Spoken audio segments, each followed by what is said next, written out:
여러분 안녕하세요. 스포츠캐스터 박찬입니다. 안녕하세요. 부버즈 김현민 기자입니다. 네, 김민재 선수가 지난 라치오전 선발 명단에서 빠지면서 주전 경쟁에서 밀려난 게 아니냐는 우려들이 있었습니다. 왜 지난 경기에서 김민재 선수가 선발에서 제외된 것인지, 앞으로 김민재의 주전 전망은 어떤지 살펴보도록 하겠습니다. 먼저 그 투엘 감독이 경기를 앞두고 이제 인터뷰에서 그런 얘기를 했었죠. 우파메카노는 출전 정지를 당했고 더리우트와 다이어는 라이프치히를 상대로 상당히 잘 뛰었다.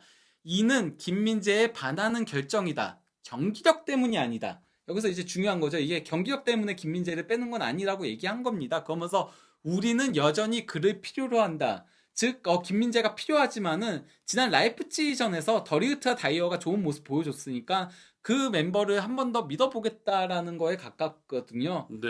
예. 이런 얘기가 나올 수 있는 게 사실 결과가 좀 그렇긴 했어요. 김민재 선수가 아시안컵 이전까지 굉장히 좋은 모습 보여줬고, 뭐 갔다 와서도 나쁘진 않았었는데요. 하지만은 결과가 따라오지 않았어요. 네. 김민재 선수가 아시안컵에서 복귀한 이후에 선발 출전한 4경기에서 바이언이 1무 3패에 9실점으로 경기당 2.3골을 실점을 했습니다. 반면에 이제 그 다이어가 바이언에 입단한 이후 선발 출전한 6경기에서 바이언이 4승 1무 1패, 그리고 똑같은 9실점, 6경기니까 경기당 1.5골을 실점한 거거든요. 네. 그 두 선수가 경기력 여하를 비교하지 않아도 결과에서 다이어가 출전했을 때 훨씬 바이에른 뮌헨의 성적이 좋았네요. 네, 거기다가 이제 다이어가 빠졌던 라치오하고의 원정 경기에서 바이언이 0대1로 패했었거든요. 네. 예, 이런 점들이 일단은 고려 대상이 되지 않았나 싶은 생각이 들고요. 네, 국내 팬들은 사실 이 다이어 선수가 느리고 토트넘에서 거의 방출되다시피 해서 바이에른 뮌헨으로 이적을 했는데 왜 바이에른 뮌헨 와서는 이렇게 다이어 선수를 투엘 감독이 선호하는지 굉장히 의문이 많거든요. 초반에는 뭐 김민재 선수가 아시안컵에 간 것도 있고 더리우트와 우파메카노가 번갈아 가면서 이제 못 나오다 보니까 다이어가 나왔던 부분들이 있는데요. 또 여기에 더해서 그 다이어가 조금 쓰기 까다로운 선수긴 한데 또 이제 잘만 쓰면은 거기에 맞게 플레이를 할 줄 아는 선수긴 하거든요. 네. 그러니까 전술적으로 최근 바이언이 변화하고 있는 부분도 조금은 주목해 볼 필요성이 있는데요. 네. 먼저 그 라이프치히전을 얘기했으니까 라이프치히전부터 보자면요. 약간 좀 이 경기부터 변화하기 시작을 한 거거든요. 다이어하고 더리우트가 선발 출전했는데요. 근데 이때 그 다이어가 선발 출전하면서 좀 안 그래도 라이프치히가 굉장히 발빠른 공격수들이 많잖아요. 발빠른 공격수들이 많다 보니까 이거를 보완하기 위해서 고레츠카가 상당히 내려와서 뛰었어요. 히트맵을 보시면 왼쪽이 이제 고레츠카인데 고레츠카가 상당히 그 박스 근처 위쪽에 상당히 많이 포진해 있는 걸 확인할 수 있죠. 네. 그리고 오른쪽이 다이어인데 다이어도 많이 올라가진 않고 또 페널티 박스 안에도 상당히 많이 위치하고 있는 걸 확인할 수 있죠. 그러다 보니까 고레츠카 다이어를 합치면 중앙에 이제 그 상당히 많이 겹치는 거를 확인할 수 있습니다. 네. 즉 다이어의 단점인 수비를 고레츠카가 보완해주는 형태로 하면서 다이어가 롱패스를 상당히 많이 뿌리는 형태로 공격을 전개했다라고 할 수 있죠. 네. 그러다 보니까 저희들이 이제 중계화면에서도 고레츠카가 거의 다이어 옆에 붙어 다니는 모습, 또 이제 실점 장면에서 다이어가 놓친 걸 고레츠카가 좀 커브하다가 발에 맞고 들어가는 장면, 네. 이런 장면들도 많이 봤던 것 같아요. 네. 그리고 이제 프라이부르크 전에는 김민재 선수와 다이어 선수가 선발로 나왔는데 이때는 김민재가 나오다 보니까 전반전에 고레츠카를 조금 공격적으로 올렸었어요. 네. 그러다 보니 이제 왼쪽이 고레츠카의 전반전 히트맵인데 올라가서 있는 걸 확인할 수 있죠. 근데 이러다가 바이언이 수비적으로 미스를 범하면서 그러면서 먼저 실점을 했었거든요. 그러다 보니 고레츠카를 아예 쓰리백처럼 활용을 했어요. 고레츠카 중앙에 김민재 왼쪽에 다이어 오른쪽으로 활용을 했거든요. 그러면서 오른쪽 히트맵을 보시면은 다이어가 상당히 공격적으로 많이 올라간 걸 확인할 수 있는 거죠. 네. 그래서 이제 프라이부르크 전에 다이어 선수가 마치 이제 오른쪽 풀백처럼 오른쪽 측면으로 많이 좀 치중돼 있는 듯한 느낌을 받았던 게 저런 이유였군요. 네. 이번이 라치오전 히트맵인 건데요. 라치오전은 아예 그냥 백스리처럼 움직였어요. 네. 고레츠카가 왼쪽 스토퍼, 다이어가 중앙 센터백, 그리고 더리우트가 오른쪽 스토퍼로 이렇게 뛰면서 그러면서 또 고레츠카 더리우트가 상당히 많은 부분에서 다이어를 보호해주는 장면들이 있었습니다. 네. 아니, 다이어 선수를 이렇게 그 투엘 감독이 다이어를 쓰기 위해서 다른 선수들의 어떤 활동 영역을 희생해 가면서 보호해주고 있다. 이것도 약간 좀 물음표가 던져지는데요. 다만 근데 여기서 다이어가 양질의 패스들을 뿌려준다라는 점은 있긴 해요. 네. 예. 아니 김민재 선수도 그 패스 잘하지 않나요? 그 김민재 선수도 잘하는데요. 근데 좌우로 뿌려주는 패스라던가 이런 거는 다이어가 바이에른 선수들 중에서 센터백들 중에서 가장 나은 거는 사실입니다. 그렇군요. 예. 네. 라이프치히 전에 이제 그러다 보니까 평균 위치를 보더라도 고레츠카랑 다이어랑 붙어 있죠. 네. 그리고 고레츠카가 다이어를 완전히 감싸지고 있는 걸 확인할 수 있죠. 네, 그러네요. 예. 이 프라이부르크전이죠? 예, 프라이부르크전은 보면 김민재 선수는 아예 커버가 필요 없는 선수다 보니까 김민재가 상당히 많은 영역을 커버하고 있고 고레츠카가 올라간 걸 확인할 수 있죠. 네. 예, 그마저도 고레츠카가 살짝 그 파블로비치보다 내려와 있잖아요. 그것도 후반전에 아예 3 빼고 뛰었기 때문에 저만큼 내려온 거지 전반전에 훨씬 위에서 뛰고 있었어요. 그렇군요. 예. 자, 이제 바이에른 뮌헨이 이제 볼을 소유하지 않았을 때 다이어 선수를 이제 커버해주는 다른 선수들의 이제 모습도 볼 수가 있는데요. 예. 이건 나초전이죠? 예, 뭐 라치오처는 약간 그 비대칭 3 빼고 뛴 거죠. 그러면서 고레츠카가 조금 더 내려와서 플레이를 했고 또 고레츠카가 어쨌건 버텨주니까 게레이로가 상당히 위에까지 올라가서 공격을 전개한 걸 확인할 수 있습니다. 네. 그리고 이제 그 볼이 없을 때 점유 구역을 놓고 보면은 고레츠카가 다이어를 완전히 집어삼키고 있죠. 다이어는 그렇습니다. 아주 적은 네.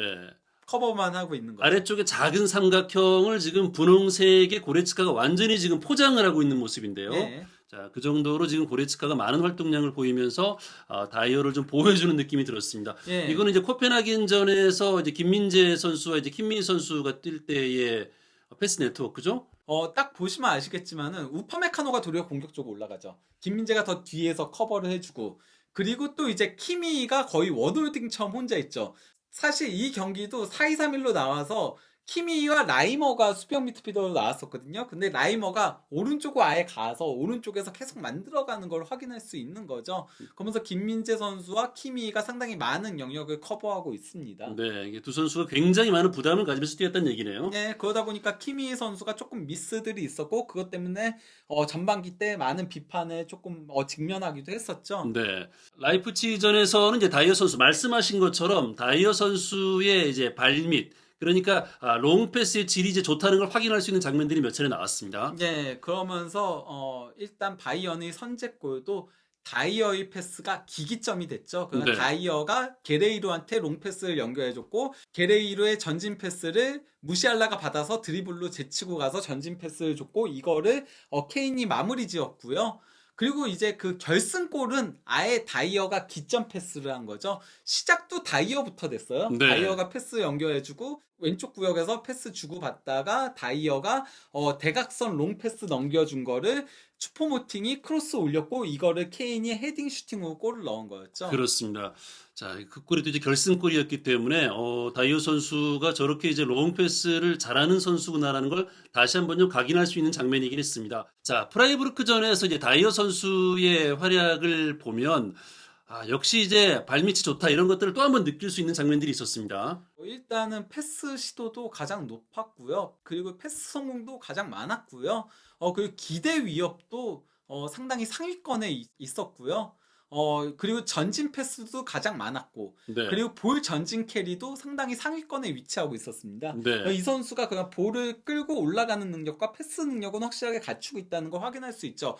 무엇보다도 득점 찬스 패스가 게레이루에 이어서 2위를 기록했습니다. 네. 이게 그러니까 다이어와 게레이루를 가지고 조금은 공격하는 형태들이 많이 나오고 있는 거예요. 그러니까 약간 좀 백스리처럼 활용을 하면서 그러면서 게레이루가 조금 더 전진돼서 플레이하는 경향성이 최근 들어서 늘어났다라고 할 수 있는 거죠. 네.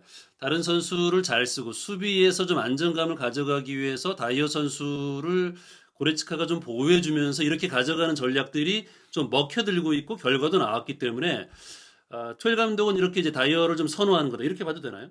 최근에는 조금 이런 전술적인 이유에서 다이어를 활용하고 있다라고 할 수 있는 거죠. 그러니까 네. 조금 더 라인을 내리고 그러면서 다이어의 롱패스를 통해서 조금은 역습하는 형태. 최근에 바이언이 상당히 안 좋았잖아요. 특히 레버쿠젠전 0대3 대패. 저는 그게 조금은 분수령이 됐다라고 생각을 해요. 레버쿠젠한테 0대3 대패 당하는 순간 투엘 감독이 아마도 야 이거 챔피언스 리그에서 이렇게 하면은 좀 힘들다라고 생각이 든 것 같아요. 지금 바이언은 사실 분데스리가 우승은 불가능에 가깝잖아요. 네. 현실적으로 어렵거든요. 10점 차까지 벌어졌기 때문에. 그렇죠. 그러니까 챔피언스 리그에 집중을 해야 되는데 그러면은 원래 투엘 감독이 첼시에서도 백스리로 내려앉으면서 조금은 선수비 후역습으로 그때 우승을 했었던 거였거든요. 그거를 조금은 바이언에서도 구현하려고 하는 게 아닌가 싶은 생각이 들어요. 네. 자, 다이어가 라치오전 기록을 좀 세부적으로 보면은 90분을 소화하면서 뭐 득점은 기록하지 못했습니다만 뭐 수비수니까. 근데 참 좋은 터치를 보였고 정확한 패스를 또 보여줬습니다. 예, 그 패스 성공률이 96%였고요. 네. 그리고 롱패스 성공률도 75%였어요. 이것도 상당히 높은 거거든요. 롱패스기 때문에. 롱패스는 사실 60%대에서 70% 왔다 갔다 정도거든요. 근데 75%면 상당히 높은 거죠. 네. 김민재 선수는 전방으로 많이 가서 사실 뒷공간을 두더라도 아주 공격적으로 이제 플레이를 가져가고 많이 뛰는 선수. 또 발이 빠르니까 수비 커버도 가능한 그렇죠. 선수인데 다이어는 느리니까 가지 않고 뒤에서 좀 버티면서 롱패스 연결하는 것. 이게 지금 투엘 감독이 가지고 있는 고민을 좀 해결해주는 열쇠가 또 되고 있군요. 이게 해답이다라고 할 수는 없어요. 해답이라고는 할 수 없지만은 지금 상황에서는. 지금 상황에서 조금 전술 변화를 가져가는 가운데 다이어를 조금 중용하고 있다라고 볼 수 있는 거죠. 네. 예. 거기다가 이제 그 35분경에 키미의 측면 돌파에 이은 크로스를 다이어가 헤더로 가져갔으나 이게 살짝 넘어갔었죠. 그렇습니다. 다이어가 이렇게까지 아래쪽에 있는 줄 알았는데 어느새 올라와가지고 저렇게 또 이제 헤더 슛까지 하는 장면도 나왔습니다. 예. 다만 이제 그 라치오전에 뭐 바이언이 이 경기 자체를 압도적으로 했었는데 그 다이어가 수비적으로 조금은 크게 위협을 당하지 않았었는데 여기에는 라치오가 거의 공격을 하지 못했던 것도 있어요. 네. 라치오의 이제 그 볼이 없을 때의 공격 그 점유 구역이라던가 볼이 있을 때의 점유 구역을 놓고 보더라도 사실 위협적인 장면 자체가 없었어요. 그렇습니다. 리그에서도 지금 뭐 팀이 좋지 않고 또 경기 결과를 보면은 라치오가 유효 슈팅을 하나도 하지 못할 정도로 공격 쪽에서는 거의 무딘창이었습니다. 사실 다이어의 단점을 공략을 하려면은 앞에서부터 압박을 강하게 해줘야 돼요. 네. 압박을 강하게 해주면은 다이어는 그러면은 그 압박을 풀어내는 데 있어서 조금 고전하는 경향성이 있거든요. 민첩성이 떨어지고 하다 보니까 근데 그거를 제대로 공략하지 못했다는 거죠. 그러다 보니까 다이어가 매우 쉽게 플레이할 수 있는 환경이 조성이 됐다라고 할 수 있습니다. 네, 자, 이후 일정에서 투엘 감독이 계속 다이어를 고집할지는 또 상대팀의 전력이 어떨지도 중요하겠네요. 네. 거기다가 뭐 경기 세부 기록을 놓고 보더라도 바이언이 무려 24회의 슈팅을 가져가는 동안 네. 라치오는 슈팅 5번밖에 없었고 유효 슈팅 바이언이 7번, 라치오는 아예 유효 슈팅이 없었습니다. 이거는 그러니까 뭐 말 그대로 사실 바이언이 4대 0으로 이겼어야 되는 경기였어요. 네, 거의 일방적인 경기였다고 그렇죠. 봐야죠. 기대 득점도 바이언이 3.53골, 라치오는 0.42골이었으니까요. 네. 공격 위협도 그래프를 놓고 보더라도 라치오는 정말 막판에 살짝 공격한 거 제외하고는 공격다운 공격이 거의 없었다라고 할 수 있죠. 네. 그러다 보니 이제 슈팅 맵을 놓고 보더라도 라치오 슈팅 4번 가져가는 동안 더리우트, 센터백인 더리우트가 4번의 슈팅을 가져갔습니다. 그렇습니다. 얼마나 라치오가 이 경기에서 무기력했는지를 확인할 수 있는 거죠. 네. 자, 이 다이의 수비 기록을 보면은 이제 3번의 이제 클리어가 있었고 2번의 또 인터셉트도 있었습니다. 예. 그런데 지상 경합, 공중 경합은 한 차례도 없었다. 다이어가 피한 게 아니라 어떻게 보면은 라치오가 그 정도로 투쟁적으로 이제 다이어를 괴롭히지는 못했다라고 봐야 되겠죠? 뭐 그것도 있는데요. 또 네. 다이어 자체가 경합을 즐겨하는 선수는 아니에요. 거기다가 앞에서 다 끊어줘가지고 예. 그러다 보니 다이어의 클리어링을 보더라도 다 박스 안쪽 밑에 있잖아요. 그러네요. 네. 가로채기도 사실 가로채기는 조금 위에서 많이 가로채거든요. 네. 김민재 선수는 저기 하프라인 위에서도 가로채요. 근데 다이어는 올라가지 않으니까 예, 그러니까 딱 그냥 위험 구역만 지키고 있다가 딱 그것만 하는 건 거죠. 네. 사실 근데 저렇게 이제 위험 지역에서 클리어 해내는 게 잘하면 좋습니다만 위험 부담이 또 있는 거잖아요. 그렇죠. 예. 거기다가 뭐 이 경기는 별로 그렇게 테스트를 받지 않았지만은 테스트가 많이 오는 경기에서 그 상대가 집투를 많이 해오고 그럴 때는 조금은 위험 요소가 있다라고 할 수 있는 거죠. 네. 실제로 그 라치오전에서 위험한 장면이 없었던 게 아니에요. 일단 라치오의 역습 과정에서 차카니가 이제 그 크로스를 올렸을 때 이게 물론 더리우트 머리 맞고 굴절되긴 했어도 다이어가 그 침투에 들어가는 임모빌레를 놓쳤죠. 네, 완전 놓쳤어요. 예, 근데 임모빌레의 헤딩 슈팅이 골대를 빗나갔습니다. 다행히. 이게, 그러니까 아직 골이 나오지 않은 상태였기 때문에 만약에 임모빌레가 여기서 골 넣었으면은 경기가 완전히 그냥 라치오가 8강에 올라갔을 수도 있는 위험천만한 장면이었어요. 네. 자, 52분 장면인데요. 예. 자, 이 장면은 임모빌레 선수가 이제 문전 침투에 들어갈 때 더리트가 좀 끊어내는 장면이었어요. 예, 근데 사실 저 구역이 다이어가 막아야 되는 구역이었거든요. 네. 그래서 더리우트가 오른쪽 센터백, 다이어가 왼쪽 센터백이었어요. 근데 다이어 저기 옆에서 보고 있잖아요. 더리우트가 막는데. 사실 우리에게는 조금 익숙한 장면이기도 하죠. 예, 예. 그러니까 이런 것들이 다이어의 치명적인 단점이라고 할 수 있는 거죠. 네. 그리고 프라이부르크전에서도 선제골 실점 장면이 바로 다이어의 미스에서 나왔던 거였거든요. 그렇습니다. 이게 그 그리프가 크로스를 올렸을 때 다이어가 공중볼 낙하 지점을 포착을 잘못하면서 뒤에서 세도에 들어오던 썰러이가 헤딩 슈팅을 가져갔는데 이걸 로이어가 미친 선방으로 막아냈거든요. 그리고 이제 이어진 과정에서 썰러이가 오버헤드 킥 가져간 게 골대 맞고 나왔고 이걸 이제 귄터가 왼발 리바운드 슈팅으로 골을 넣었던 겁니다. 그러니까 네. 이거는 다이어의 미스라고 할 수 있는 거죠. 그렇습니다. 사실 미리 좀 끌어냈더라면은 저 상황까지 가지 않았을 텐데 그렇죠. 다이어 선수의 그 실수가 빌미가 돼서 결국은 실점으로 이어졌다. 이렇게 볼 수 있겠군요. 네. 그리고 또 이제 83분경에 레베이 왼발 크로스를 이걸 또 다이어가 커트해냈어야 되는데 에게슈타인의 침투를 막지 못하면서 헤더 슈팅을 허용을 한 거죠. 그러다 보니까 김민재가 이제 저쪽 가서 막아라 이런 식으로 이제 지시하는 장면이 나온 겁니다. 네. 그러다 보니 이제 투엘 감독도 프라이부르크전이 끝나고 나서 인터뷰에서 그런 얘기를 한 거죠. 우리 센터백이 풀백 뒤에서 달리는 거는 논의된 바가 없는 일이다. 네. 이거는 예. 이제 김민재 선수를 질책하는 것처럼 들렸거든요. 근데 뭐 양쪽 다 이제 얘기를 한 거죠. 네. 예, 그러니까 그 다이어 선수가 후반전 들어서는 아예 더 공격적으로 올라가서 뛰었으니까요. 네. 예, 그러니까 약간은 다이어의 조금은 리스크가 있는 모습들도 있다라는 겁니다. 그 수비적인 리스크는 분명히 안고 가야 돼요. 그러기 위해서 다른 선수들이 희생되어야 되는 부분들도 있는 거고요. 네. 김현민 기자 해석은 저 투엘 감독의 저 지적은 저희들은 그냥 그랬거든요. 김민재 선수에게 지적을 하는 거다. 김민재 선수가 이제 계속 공격적으로 나가고 뒷공간을 내주니까 우리가 전술에서 그렇게 지시한 거 아닌데 왜 자꾸 나가느냐. 그래서 이제 다이어를 쓰는 거 아니냐. 이렇게 해석을 했는데 다이어 선수에게도 해당되는 얘기인 거다라는 얘기인 그렇죠. 거죠. 다이어도 같이 전진을 해서 그때는 플레이를 했었으니까요. 프라이부르크 전에. 네. 예. 이 인터넷 온라인 매체인 그 SB 네이션에서는 또 이런 얘기가 있었습니다.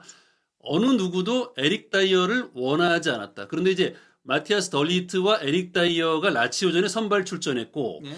김민재 선수는 마지막 훈련에서 B팀에 포함됐기 때문에 벤치에서 나서는 게 뭐 당연하게 여겨졌는데 근데 아무도 다이어를 원하지 않았는데 계속해서 좋은 활약을 하고 있다. 이런 좋은 평가를 했어요. 다이어 선수가 그러니까 확실히 그 쓰기에 따라서는 잘하는 부분들도 있긴 해요. 아까 그럼요. 얘기했던. 네. 그러다 보니까 무리뉴 감독 때도 콘테 감독 때도 중용됐던 부분이 있거든요. 네. 근데 이제 문제는 이 선수를 잘 써야 되는 거죠. 네. 그리고 또 이제 그러기 위해서는 다른 것들의 전술적인 제한이 조금 많이 걸린다는 단점이 있어서 그렇지. 근데 지금 투엘 감독은 다이어한테 잘 맞게 쓰고 있다 보니까 다이어가 좋은 모습을 보여주고 있는 거죠. 네. 예. 네 번째 센터백으로 이보다 더 좋은 선수는 없을 것입니다. 그가 영구 주전으로 발탁돼야 할까요? 아니요. 하지만 정말 힘든 포지션에 던져져도 침착하게 대처한 점은 높이 평가할 만합니다. 영구 주전은 어려운데 그래도 네. 최근에 다이어 선수가 잘하고 있다는 것은 부인하기 어렵다는 얘기군요. 저도 그리고 네 번째 센터백은 나쁘지 않다라고 생각을 해요. 네. 네, 그러니까 뭐 주전으로 쓰기에는 사실 너무 포기해야 되는 게 많아서 다이어를 위해서 포기해야 되는 부분이 많다 보니까 저도 장기적인 주전감은 아니라고 봐요, 다이어가. 네, 투엘 감독이 지금 전체적인 선수 라인업에서 여러 가지로 고민들이 있는 것 같은데 그런 네. 상황에서 지금 다이어를 적절하게 잘 쓰면서 결과를 내고 있다. 이렇게 정리할 네. 수 있겠네요. 자, 저희들이 좀 걱정을 많이 하고 있습니다. 이러다가 김민재 밀리는 거 아니야? 다른 데로 이적해야 되는 거 아니야? 뭐 이렇게 좀 극단적으로 생각하시는 팬들도 많은 것 같은데 디 애슬레틱 독일 바이른 출신의 축구 전문 기자이자 작가인 라파엘 호니슈타인은 그 라치오전에 앞서서 김민재의 바이에른 뮌헨에서의 입지와 잠재력, 장단점에 대해서 논평을 했는데요. 좀 간단하게 좀 읽어드리도록 하겠습니다. 체력적인 면에서 괴물에 가까운 모습을 보여줬다. 뭐 이런 평가도 했고요. 네.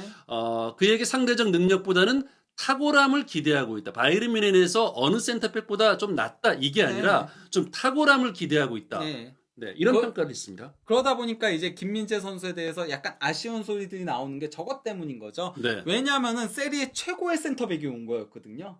예, 그렇기 때문에 압도적인 모습을 보여주길 기대를 했는데, 어쨌건 미스들이 없었던 건 아니다 보니까, 약간 아쉬운데 이런 생각, 거기다가 뭐, 이정료도 상당히 많이 들여서 영입을 했었다 보니까, 예, 그런 얘기들이 나오는 거죠. 그렇습니다. 스팔레티 감독과 로저 슈미트 감독이 극찬을 했던 김민재 선수인데 최근에 뭐 경기력은 조금 아쉬움이 있다. 그리고 전투적인 플레이 스타일과 박스 안에서의 적극적인 존재감으로 영입된 김민재는 끊임없이 변화하는 백라인을 어떤 권위도 가지고 관리하지 못했다.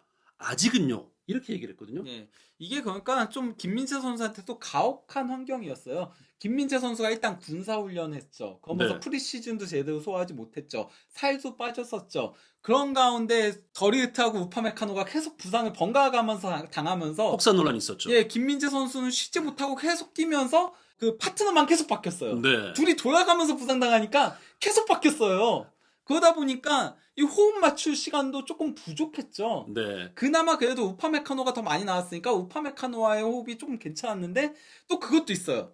최근에는 우파메카노가 나올 때마다 대형 실수를 하는 거예요. 그 퇴장당하고 그렇죠. 그러니까 네. 2경기 연속 퇴장당했잖아요. 챔피언스리그랑 분데스리가에서.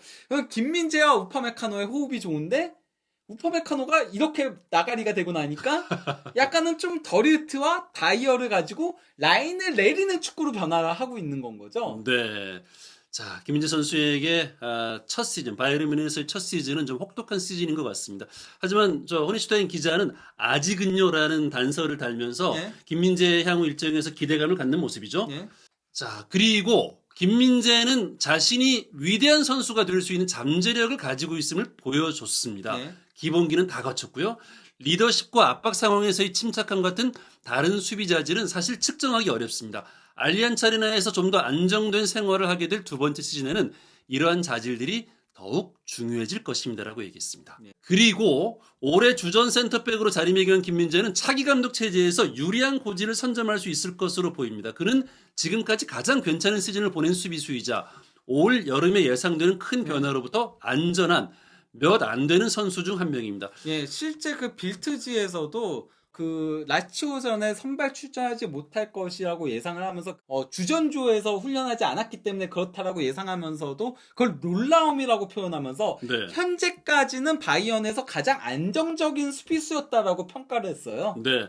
그리고 2021년 한지 플릭이 떠난 이후 자신감을 잃은 것처럼 보이는 일부 유명 바이에른 프로 선수들과 달리 김민재는 구단이 선수들에게서 보고 싶어하는 회복력을 정확하게 구현하고 있습니다. 그러니까 한지 플릭 떠나고 나겔스만 떠나고 지금 투엘 감독이 팀을 이끌고 있는데 기존의 선수들이 바이에른 뮌헨의 어떤 DNA를 좀 잃어버린 것 같은데 김민재는 그래도 잘하고 있다고 본 거죠. 예, 거기다가 저 위에서 조금 주목해 볼 부분이 뭐냐면요. 김민재는 인터뷰에서 베켄바워와 루시우를 우상처럼 여겼다고 말했다라고 하면서 바이에른은 그가 미넨에서 큰 경기에서 냉정함을 잃는 경향이 있었던 브라질인보다는 상징적인 카이저 베켄바워를 더 닮기를 바랄 것이다라고 했는데 이것도 조금은 주목할 부분인 거죠. 네. 그러니까 둘 다 조금 공격적인 플레이를 할 줄 아는 선수긴 했지만은 루시우는 조금 더 흥분하고. 예, 약간 좀 그런 게 더 전진하는 경향성이 있었고, 베켄바워는 안정감을 갖추면서 올라가는 모습이었는데, 김민재는 약간 좀 그런 모습을 보여줄 필요성이 있다라고 이제 본 거죠. 바이에른 뮌헨의 레전드인 베켄바우의 길을 가기를 김민재가 그렇게 가기를 팬들은 바라고 있고 또 구단에서도 바라고 있는 네. 것 같습니다. 거기다가 김민재 선수가 주전에서 밀려났다 뭐 이런 얘기를 하기에는 너무 많이 뛰었어요. 그렇습니다. 김민재 선수가 일단 분데스리가에서는 아시안컵 때문에 5경기 빠진 거잖아요. 네. 적어도 아시안컵 때문에 빠진 기간 제외하면은 전 경기 출전한 거고요. 그마저도 교체 출전은 딱 한 경기가 전부였어요. 라이프치히전. 저거 한 경기 교체 출전한 거 빼고는 전부 다 선발 출전이었습니다. 네. 사실 심지어- 너무 많이 뛰는 거 아니냐, 너무 혹사시키는 거 아니냐 네. 이런 얘기들이 많았잖아요. 심지어 첫 2경기만 선발로 나와서 교체 아웃됐고 나머지는 풀타임이었어요. 네. 예, 그리고 또 이제 챔피언스 리그에서도 한 경기 엉덩이 부상으로 코펜하겐전, 그것도 사실 저 때 이미 16강 진출 확정지었고 조일이도 확정지었기 때문에 좀 휴식 차원에서 빼준 거였지 아니었으면은 선발로 나왔을 거고요. 그리고 라치오전에 벤치 지키기 전까지는 다 풀타임으로 뛰었어요. 네, 그러니까 라치오전 그 선발 명단 빠지고 뛰지 않은 것에 대해서 너무 걱정하지 말란 얘기로 들립니다. 거기에 더해 이제 그 바이에른 선수들의 출전 시간을 놓고 보면요. 김민재 선수가 2272분을 뛰면서 팀 내에서 네 번째로 많은 출전 시간을 기록하고 있는데요. 이게 아시안컵 5경기 빠진 게 있잖아요. 예, 그걸 더하면은 케인 다음으로 출전 시간 많은 거예요. 네, 엄청난 출전 시간을 기록하고 있네요. 예, 그러니까 사실 김민재 선수가 아시안컵까지 갔다 오면서 체력적으로 지금 문제도 조금은 발생한 게 맞거든요. 네. 안 그래도 김민재는 많은 커버버니, 미친 듯한 운동량, 이걸로 수비하는 선수인데 지금 아시안컵도 그것도 매경기 연장전까지 가는 그런 혈전을 치르고 왔기 때문에 거기다 이번 시즌 혹사당하다시피 했었고 그러다 보니까 지금 살짝 좀 체력적으로 붙이고 있다라고 보는 게 더 맞다라고 할 수 있겠습니다. 네, 저희들은 김민재 선수의 이제 입지에 대한 걱정을 하고 있는데 김민재 선수는 지난 12월에 이제 인터뷰에서 난 아직 내가 확고한 주전이라고 생각하지 않는다고 얘기했다면서요? 예, 그러니까 뭐 더리우트가 전반기 대부분을 부상으로 결장했기 때문에 아직 내가 주전이라고 확신할 수 없다. 우리 세 명이 제대로 주전 경쟁을 한다면 어떻게 될지 모른다라고 하면서 내가 아시안컵 기간에 우파메카노랑 더리우트가 좋은 활약 펼치면은 그러면 그 둘이 주전으로 계속 나설 수도 있다라고 얘기한 거거든요. 네. 그러니까 사실 바이언 같은 팀에서 김민재 선수만큼 이렇게 뛰는 선수 없잖아. 아까 출전 시간 보셨잖아요. 지금 이미 김민재 선수는 충분히 많은 출전 시간을 뛰었습니다. 지금이 살짝 쉬어가는 타이밍이라고 볼 수 있는 거고요. 너무 걱정하지 않아도 된다라고 개인적으로 생각을 합니다. 거기다가 상대가 압박을 강하게 하거나 뭐 공격적으로 오거나 그리고 또 이제 바이언이 공격을 해야 되거나 좀 라인을 올려야 되거나 그런 상황들이 있잖아요. 그럴 때는 분명히 또 김민재 선수를 활용할 수밖에 없어요. 네. 예. 자, 김민재 선수가 라치오전 선발 명단에서 빠졌고 출전하지 못했는데 충분히 좀 쉬었을 거라고 생각하고 이후에 또 김민재 선수의 활약을 또 기대해봐야 될 것 같고요. 바이에른 뮌헨 일정 좀 확인해 보겠습니다. 바이에른 뮌헨이 마인츠를 상대로 다음 리그 경기를 치르는데 투엘 감독은 UEFA 챔피언스 리그에 모든 걸 쏟아붓고 있다고 해도 과언이 아니죠? 그렇죠. 예, 그렇기 때문에 저는 마인츠전에 그리고 또 이제 투엘 감독이 최근에는 조금 로테이션을 그래도 돌리고 있는 편이긴 하거든요. 네. 그래서 마인츠전에는 김민재 선수가 선발로 나올 가능성이 높지 않을까라고 개인적으로 생각을 하고 있긴 합니다. 예, 그러면서 이재성 선수와의 그 코리안 더비가 있을 예정이고요.